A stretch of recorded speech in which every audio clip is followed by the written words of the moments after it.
दे दी हमें आजादी बिना खड़ग बिना ढाल, साबरमती के संत तूने कर दिया कमाल। आज अमृत 30 महोत्सव जनवरी के महात्मा हर गांधी घर की तिरंगा। पुण्यतिथि पे हम बात कर रहे हैं स्वतंत्रता सेनानी और हमारे प्रमुख नेता मोहनदास करमचंद गांधी की। मोहनदास करमचंद गांधी भारत एवं भारतीय स्वतंत्रता आंदोलन के एक प्रमुख राजनैतिक एवं आध्यात्मिक नेता थे। वे सत्याग्रह के माध्यम से अत्याचार के प्रतिकार के अग्रणी नेता थे। उनकी इस अवधारणा की नींव संपूर्ण अहिंसा के सिद्धांत पर रखी गई थी। उन्हें दुनिया में आम जनता महात्मा गांधी के नाम से जानती है। संस्कृत भाषा में महात्मा अथवा महान आत्मा एक सम्मान सूचक शब्द है। गांधी जी को महात्मा नाम से सबसे पहले 1915 में राजवैद्य जीवराम कालिदास ने संबोधित किया था। उन्हें बापू के नाम से भी संबोधित किया जाता है।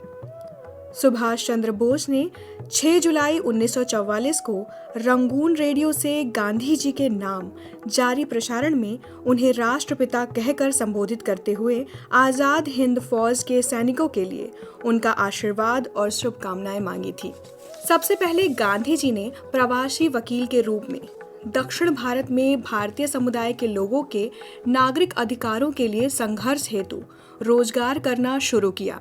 1915 में उनकी भारत वापसी हुई। उसके बाद उन्होंने यहाँ के किसानों, मजदूरों और शहरी श्रमिकों को अत्यधिक भूमि कर और भेदभाव के विरुद्ध आवाज उठाने के लिए एकजुट किया। 1921 में भारतीय राष्ट्रीय कांग्रेस की बागडोर संभालने के बाद उन्होंने देश भर में गरीबी से राहत दिलाने, महिलाओं के अधिकारों का विस्तार, धार्मिक एवं जातीय एकता का निर्माण व आत्मनिर्भरता के लिए अस्पृश्यता के विरोध में अनेकों कार्यक्रम चलाए। इन सब में विदेशी राज से मुक्ति दिलाने वाला स्वराज की प्राप्ति वाला कार्यक्रम प्रमुख था।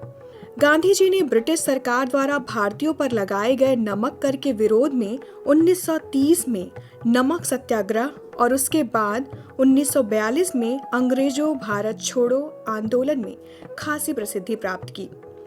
दक्षिण अफ्रीका और भारत में विभिन्न अवसर पर कई वर्षों तक उन्हें जेल में भी रहना पड़ा। गांधी जी ने सभी परिस्थितियों में अहिंसा और सत्य का पालन किया और सभी को इसका पालन करने के लिए वकालत भी की। गांधी के इस तरह ही उनके सिद्धांत भी अजर और अमर हैं। इन्हें गांधीवादी विचार या सिद्धांत के रूप में आज भी देखा जाता है। सत्य, जो कि गांधी जी ने अपने जीवन में खुद तो उतारा ही था, साथ में वो इसके समर्थक भी थे। गांधी जी ने अपना जीवन सत्य या सच्चाई की व्यापक खोज में समर्पित कर दिया। उन्होंने इस लक्ष्य को प्राप्त करने के लिए अपनी स्वयं की गलतियों और खुद पर प्रयोग करते हुए सीखने की कोशिश की। उन्होंने अपनी आत्मकथा को सत्य के प्रयोग का नाम दिया। गांधी जी ने कहा कि सबसे महत्वपूर्ण लड़ाई लड़ने के लिए दुष्ट आत्माओं, भय और असुरक्षा जैसे तत्वों पर विजय पाना आवश्यक है।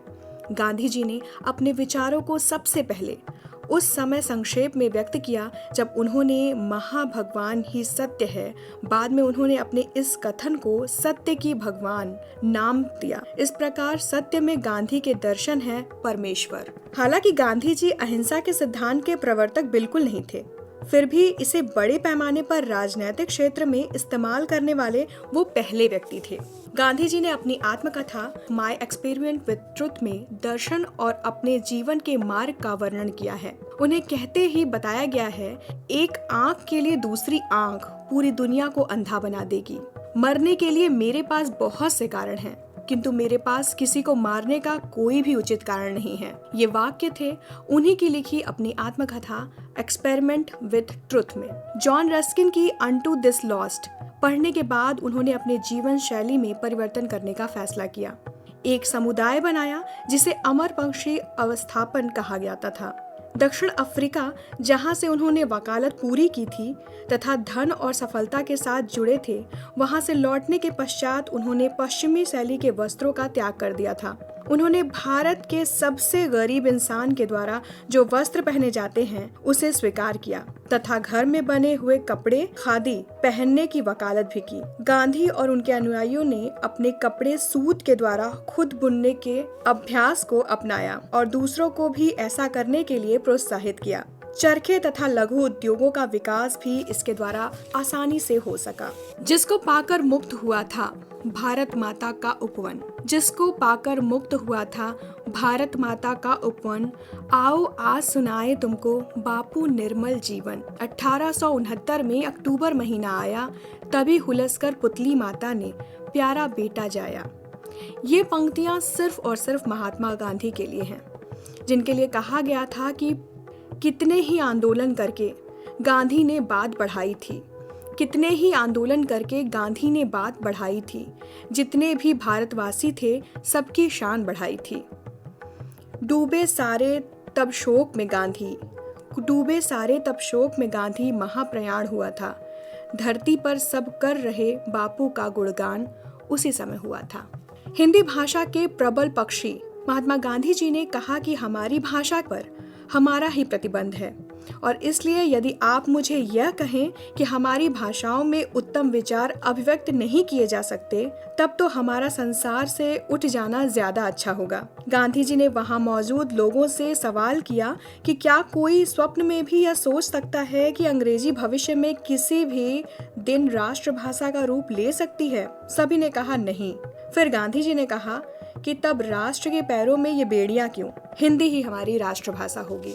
ऐसे थे हमारे मोहनदास करमचंद गांधी। तो साथियों, आज हम गांधी जी की पुण्यतिथि पर श्रद्धांजलि देते हुए ये बातें कर रहे थे। देश को गुलामी की जंजीरों से बाहर निकालने में गांधी जी का जो योगदान था वो अमर है और अमर रहेगा।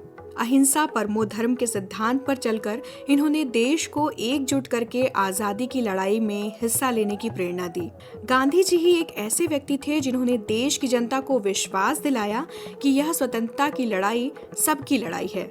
एक छोटा सा योगदान भी देश की आजादी के लिए अहम हिस्सा है। इस तरह से देश की जनता ने स्वतंत्रता की लड़ाई को अपनी लड़ाई बनाया और एकजुट होकर 200 वर्षों की गुलामी की बेड़ियों को तोड़ दिया। दोस्तों, गांधी जी को सच्ची श्रद्धांजलि तब अर्पित होगी जब उनके बताए हुए मार्ग पे हम सभी चलें, हम वो सभी सपना सच करें जो गांधी जी ने देखा था। उन्होंने एक राम राज्य की कल्पना की थी। तो साथियों, आज गांधी अमृत महोत्सव के अवसर पर और साथ ही हर घर तिरंगा अभियान के इतना कहना चाहूंगी, सच्चाई का लेकर शस्त्र और अहिंसा का लेकर अस्त्र, तूने अपना देश बचाया, गोरों को था दूर भगाया, दुश्मन से प्यार किया, मानव पर उपकार किया, गांधी करते तुझे नमन, तुझे चढ़ाते प्रेम सुमन।